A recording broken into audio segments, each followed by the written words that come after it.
দর্শক, আপনারা কি আসলেই মনে করেন আমেরিকা হঠাৎ করে খুব দয়ালু হয়ে গেছে? আপনারা কি বিশ্বাস করেন যে ওয়াশিংটনে বসে থাকা নীতি নির্ধারকরা হঠাৎ করেই শান্তির পায়রা ওড়ানোর জন্য ইরানের উপর থেকে সমস্ত তেলের স্যাংশন তুলে নিয়েছে?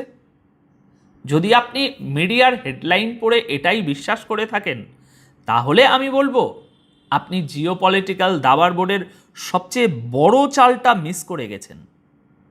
আজ আমি আপনাদের এমন একটা সত্য জানাবো যা শুনলে আপনাদের মনে হবে এতদিন আমরা খবরের নামে শুধু পশ্চিমাদের তৈরি করা স্ক্রিপ্ট পড়ে এসেছি। দেখুন, আপনারা যারা গ্লোবাল পলিটিক্স ফলো করেন তারা ইতিমধ্যেই গত দুদিন ধরে একটা খবর খুব ভালো করেই জেনে গেছেন। আপনারা জানেন যে সুইজারল্যান্ডে আমেরিকা আর ইরানের মধ্যে একটা মিটিং হয়েছে, একটা মেমোরেন্ডাম অফ আন্ডারস্ট্যান্ডিং সই হয়ে গেছে এবং গত 28শে ফেব্রুয়ারি থেকে চলা এই ভয়াবহ যুদ্ধের একটা সাময়িক বিরতির ঘোষণা এসেছে। দুই দেশের নেতারাই মিটিং শেষে নিজ নিজ দেশে ফিরে গেছেন। এই খবরগুলো তো পুরনো হয়ে গেছে, এগুলো নিয়ে কথা বলে আমি আপনাদের সময় নষ্ট করব না, কারণ আপনারা এই চ্যানেলে আসেন খবরের পিছনের আসল খবরটা জানার জন্য। আমি আপনাদের সেই জায়গায় নিয়ে যেতে চাই যেখানে পশ্চিমা বিশ্ব তাদের সবচেয়ে বড় পরাজয়টা স্বীকার করতে বাধ্য হয়েছে, অথচ সেটাকে তারা প্যাকেজিং করছে কূটনৈতিক সাফল্য হিসাবে।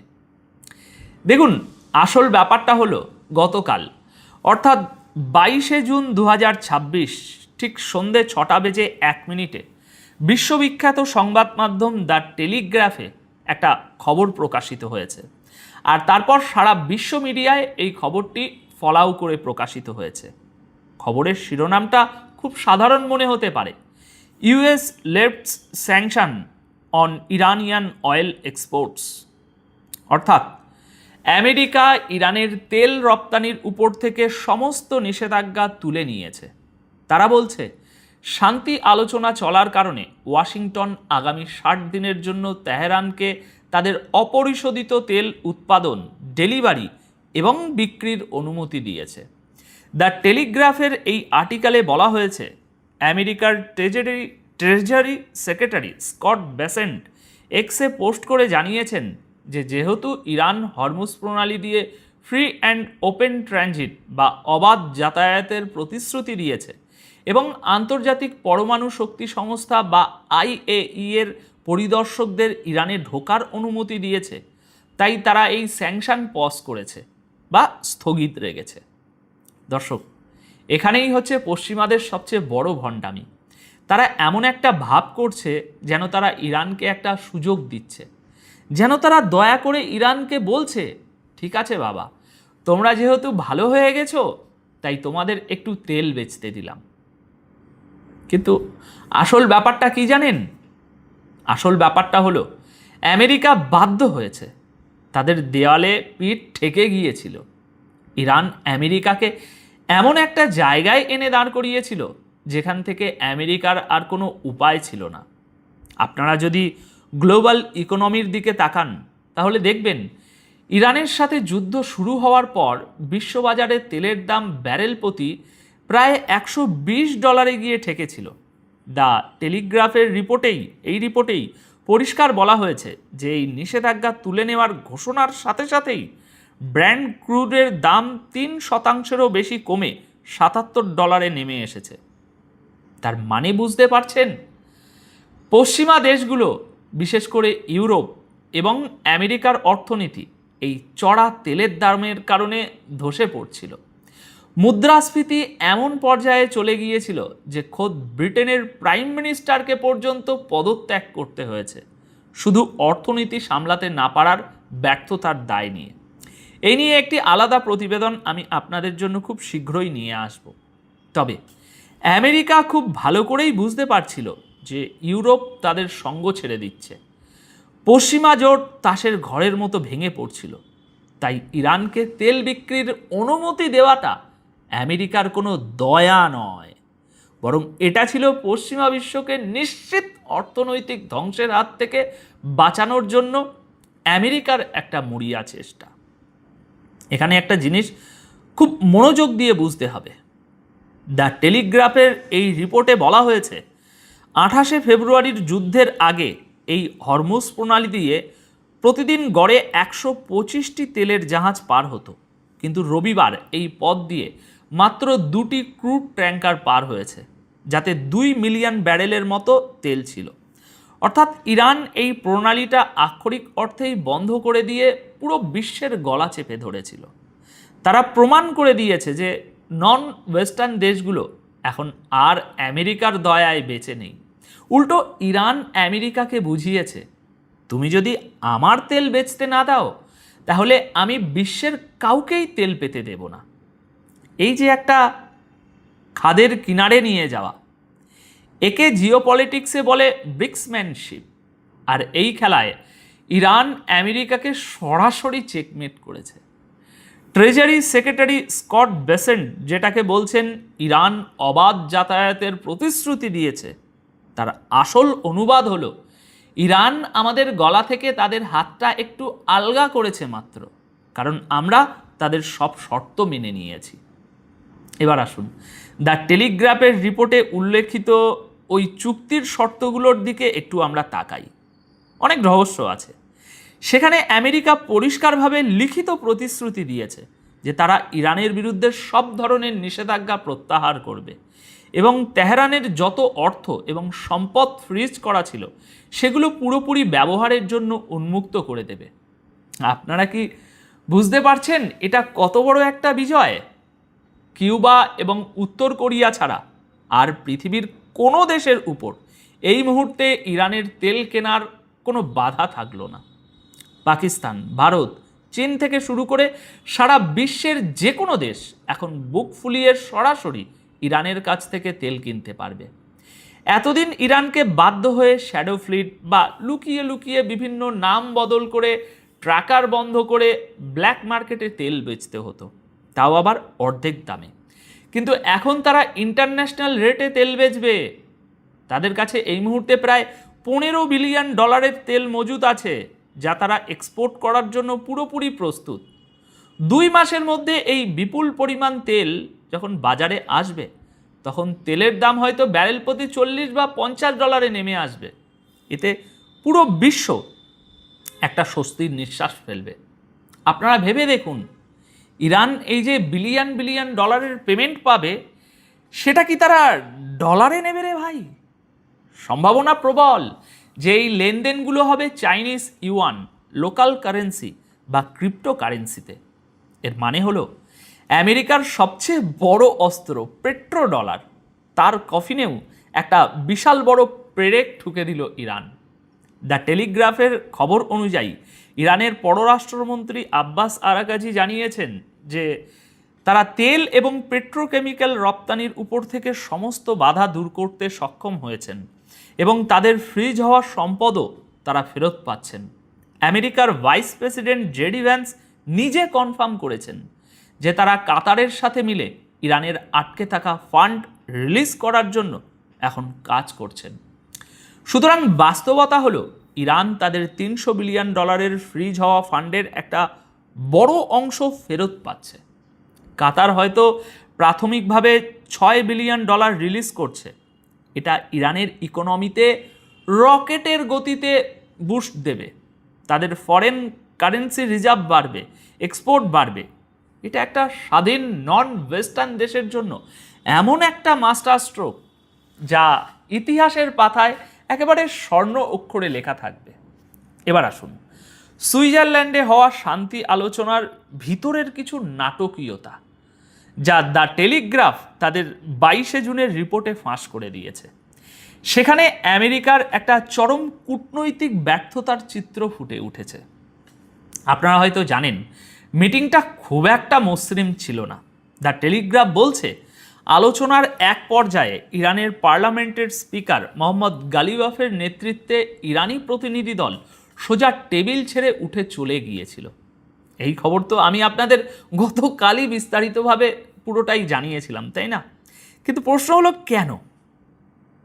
কারণ আমেরিকার প্রেসিডেন্ট ডোনাল্ড ট্রাম্প তখন ফক্স নিউজ এবং তার সোশ্যাল মিডিয়া প্ল্যাটফর্ম ট্রুথ সোশ্যালে বসে বসে ইরানকে আবারও ধ্বংস করার হুমকি দিচ্ছিলেন। লেবাননে ইসরায়েলি বিমান হামলায় 20 জন নিহত হওয়ার পর ইরান যখন হরমুজ প্রণালী আবার বন্ধ করে দেওয়ার হুমকি দেয়, তখন ট্রাম্প ফক্স নিউজে লাইভ ইন্টারভিউতে বসে জঘন্য ভাষায় বলেছিলেন, ইরান যদি হরমুজ বন্ধ করে দেয় তাহলে ইরানি প্রতিনিধিরা নাকি তাদের নিজেদের দেশে ফিরে যাওয়ার সুযোগই পাবে না। আমেরিকা আবার খুব শক্তভাবে ইরানে আঘাত করবে। দর্শক, এই হচ্ছে আমেরিকার আসল চেহারা। তারা চুক্তির টেবিলে বসে বলছে, ভাই আমরা লেবানন এবং সমস্ত ফ্রন্টে যুদ্ধবিরতি চাই, আর অন্যদিকে তাদেরই মিত্র ইসরায়েল লেবাননে বোমা ফেলছে এবং আমেরিকা বলছে ইসরায়েল এই বৃহত্তর চুক্তির অংশ নয়। যখন ইরান এর প্রতিবাদ করে তখন আমেরিকান প্রেসিডেন্ট মাফিয়ার মতো হুমকি দেন। কিন্তু মজার ব্যাপার কি জানেন, এত বড় বড় হুমকির পরও কি আমেরিকা আলোচনা থেকে বেরিয়ে যেতে পেরেছে? না, পারেনি। কারণ তাদের তেল দরকার, তাদের ইকোনমি বাঁচাতে হবে।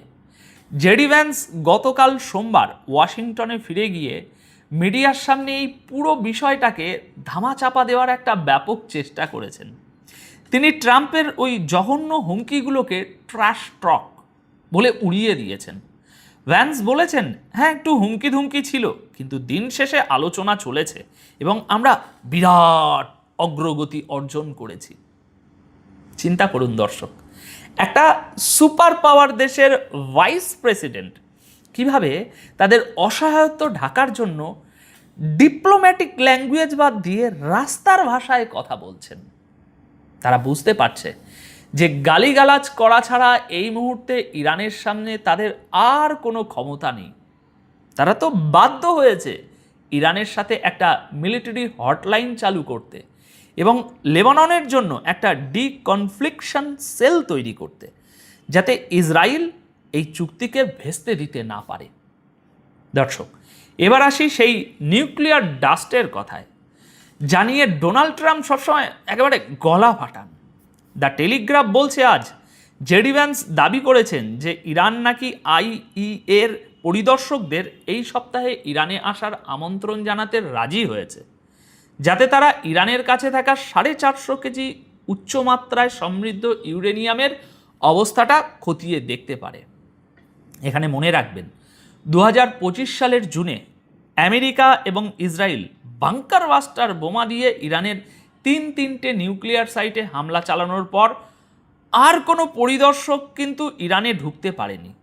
এখন জেডি ভ্যান্স বড় গলায় দাবি করছেন যে ইরান রাজি হয়ে গেছে, কিন্তু ইরানের ডিপার্টমেন্ট পরিষ্কার জানিয়ে দিয়েছে যে নিউক্লিয়ার প্রোগ্রাম নিয়ে শুধু একটা সংক্ষিপ্ত আলোচনা হয়েছে। পারমাণবিক ইস্যুর মূল আলোচনা এখনও শুরুই হয়নি। অর্থাৎ ইরান এখানেও আমেরিকাকে ঝুলিয়ে রেখেছে। তারা তেল বিক্রির অধিকার আদায় করে নিয়েছে, স্যাংশন তুলে নিতে বাধ্য করেছে, কিন্তু নিজেদের সবচেয়ে বড় ট্রাম্প কার্ড সেই পারমাণবিক সমৃদ্ধকরণ কর্মসূচির নিয়ন্ত্রণ নিজের হাতেই শক্ত করে ধরে রেখেছে। এটা হচ্ছে জিওপলিটিক্যাল নেগোসিয়েশনের চরম মাস্টার ক্লাস। দর্শক, ভিডিও শুরুতে আমি আপনাদের একটা বড় সিক্রেটের কথা বলেছিলাম, তাই না? প্রশ্ন করেছিলাম কেন আমেরিকা হঠাৎ করে এত বড় ছাড় দিল। এই অংশটা মনোযোগ দিয়ে শুনবেন। কেন তারা ইরানের এই শর্তগুলো মেনে নিতে বাধ্য হলো? এবার সেই সত্যটা জানুন। আপনারা যদি পুরো পরিস্থিতিটার দিকে বাজ পাখির মতো নজর রাখেন তাহলে দেখবেন এখানে সবচেয়ে অখুশি এবং সবচেয়ে ক্ষুব্ধকে ইসরায়েল। এই পুরো ডিলটায় ইসরায়েল আক্ষরিক অর্থেই একটা বিশাল বড় ধাক্কা খেয়েছে। তারা কিছুতেই মেনে নিতে পারছে না যে ইরান এখন বিলিয়ন বিলিয়ন ডলার কামাবে, তাদের অর্থনীতি শক্তিশালী হবে এবং তারা আবার মাথা তুলে দাঁড়াবে। কিন্তু ডোনাল্ড ট্রাম্প কেন এই চুক্তিতে গেলেন? দর্শক, এর উত্তর লুকিয়ে আছে কোথায় জানেন? আমেরিকার ডোমেস্টিক পলিটিক্সে। ট্রাম্পের সামনে এখন সবচেয়ে বড় চ্যালেঞ্জ হলো মিড টার্ম ইলেকশন। এই ইলেকশনের আগে তার দরকার আমেরিকার সাধারণ মানুষকে একটা স্বস্তি দেওয়া। সাধারণ আমেরিকানরা যুদ্ধের পরোয়া করে না, তারা পরোয়া করে পাম্পে তেলের দাম কত। ট্রাম্প যদি তেলের দাম কমাতে না পারেন তাহলে মিড টার্ম ইলেকশন ইলেকশানে তার পার্টি ধরা খাবে। আর ঠিক এখানেই লুকিয়ে আছে ইসরায়েল এবং আমেরিকার সেই গোপন ষড়যন্ত্রের গন্ধ। সম্ভাবনা অত্যন্ত প্রবল যে ডোনাল্ড ট্রাম্প এবং বেঞ্জামিন নেতানিয়াহুর মধ্যে একটা গোপন চুক্তি হয়েছে। ট্রাম্প হয়তো নেতানিয়াহুকে বলেছেন, দেখো সামনে আমার ইলেকশন, ইউরোপের অর্থনীতি ধসে যাচ্ছে, আমার নিজের দেশে ইনফ্লুয়েশন বাড়ছে, এই মুহূর্তে আমাকে তেলের দাম কমাতে হবে, তুমি আমাকে অন্তত এই 60 দিন বা এই 2 মাস সময় দাও, আমাকে এই স্যাংশনগুলো সাময়িকভাবে তুলে নিতে দাও, তেলের মার্কেটটা স্টেবল করতে দাও, ইলেকশনটা পার হোক, তারপর কোনো একটা ফলস ফ্ল্যাগ বা ভুয়া কারণ দেখিয়ে আমরা আবার এই চুক্তি ভেঙে দেব এবং ইরানের উপরে নূতন করে হামলা করব। দর্শক, জিওপলিটিক্সে এমনটা হওয়া মোটেও অসম্ভব কিছু নয়। আমেরিকা অতীতেও এমন বহু চুক্তি করেছে শুধুমাত্র সময় কেনার জন্য। এই যে দ্য টেলিগ্রাফের রিপোর্টে বারবার 60 দিনের কথা বলা হয়েছে, এই 60 দিনের উইন্ডোটা আসলে একটা টাইম বোমা। কিন্তু আমেরিকা এবং ইসরায়েল কি এবার পার পাবে? আমার মনে হয় না, কারণ ইরান বোকা নয়। তারা গত কয়েক দশক ধরে পশ্চিমাদের এই যে দ্বিমুখী নীতি, এটা দেখে এসেছে। চীন এবং রাশিয়ার মতো সুপার পাওয়াররা এখন ইরানের পিছনে শক্তভাবে দাঁড়িয়ে আছে। চীন ইতিমধ্যেই বিপুল পরিমাণ তেল মজুত করে রেখেছে এবং এখন তারা আরও কম দামে ইরানের কাছ থেকে দীর্ঘমেয়াদী সাপ্লাই নিশ্চিত করবে। এখন ইরান যদি এই 2 মাসের মধ্যে তাদের ভবিষ্যৎ সাপ্লাইয়ের জন্য অ্যাডভান্স পেমেন্ট নিয়ে নেয় এবং সেই পেমেন্ট যদি নন ডলার কারেন্সিতে হয়, তাহলে আমেরিকা চাইলেও আর পরবর্তীতে স্যাংশন দিয়ে খুব একটা সুবিধা করতে পারবে না। কারণ পুরো মাল্টিপোলার ওয়ার্ল্ড তখন ইরানের সাথে বাণিজ্য করতে এক প্রকার অভ্যস্ত হয়ে যাবে। ভারতের মতো দেশ, যারা কিনা আমেরিকার স্ট্র্যাটেজিক পার্টনার, তারাও চাইবে সস্তায় এবং সহজে ইরানের কাছ থেকে তেল নিতে। পাকিস্তান যদি এখন সাহস দেখিয়ে ইরানের সাথে গ্যাস পাইপলাইনের কাজ শুরু করে, তাহলে এই পুরো রিজিয়নের অর্থনীতি বদলে যাবে। দর্শক, পৃথিবী একটা বিশাল পরিবর্তনের মধ্যে দিয়ে যাচ্ছে বর্তমানে। পশ্চিমাদের তৈরি করা সেই আধিপত্যের দিন শেষ হয়ে আসছে। তারা এতদিন গায়ের জোরে স্যাংশনের ভয় দেখিয়ে সারা বিশ্বকে শাসন করেছে, কিন্তু ইরান আজ দেখিয়ে দিয়েছে যে যদি আপনার কাছে সঠিক স্ট্র্যাটেজি থাকে, যদি আপনি জিওগ্রাফিক্যাল চেকপয়েন্টগুলো কন্ট্রোল করতে পারেন এবং মিত্রদের সাথে নিয়ে শক্তভাবে দাঁড়াতে পারেন, তাহলে খোদ আমেরিকাকেও টেবিলে বসে আপনার শর্ত মানতে বাধ্য করা যেতে পারে। দ্য টেলিগ্রাফের এই রিপোর্টটা শুধু একটা খবরের কাগজের আর্টিকেল নয়, এটা আসলে পশ্চিমা সাম্রাজ্যবাদের পতনের একটা লিখিত দলিল।